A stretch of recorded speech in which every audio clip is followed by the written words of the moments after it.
Go on. I'm Dr. Mimmie Claudine Ngum. I was born in Cameroon, but I've been living my adult life in Australia. I'm a lecturer in community health at Victoria University in Melbourne, and I teach in the College of Health and Biomedicine. I teach across Bachelor of Nursing, where I coordinate working with evidence, which is the research unit, and I have taught also in biomedicine, and I've also taught in Masters of Nutrition and Dietetics. So I am very diverse. As a researcher and an academic, my interests are in gender health and reproductive health for young women.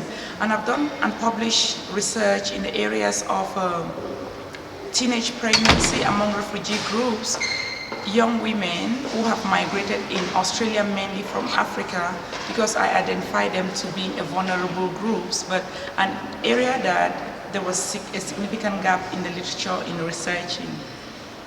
Most of my participants have seen the challenges that they've had as young mothers, and the challenges of also early marriages, though these ones, one or two experience early marriage, and it is really difficult to say, because the challenge about early marriage is that the young girl ends up not finishing education, but not also having any skills that they can use. And if you live in a place like Australia, or even here in Africa, without the skills, you really cannot get anywhere.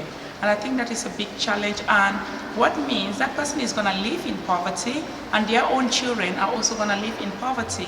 And what happens? Then there's a cycle of poverty. As a personal experience, if I did not have education, which was because my father saw education as something that was essential for both girls and boys, maybe I would have, I don't know, ended up not being who I am today, because I experienced marriage when I was 20, but I got out of it. So I have a personal experience, which I'm sure is another topic by its own self, but I don't know what my life would have been if I chose to stay in a marriage like that and never had my education, going on to have a master's degree, going on to have a PhD, etc.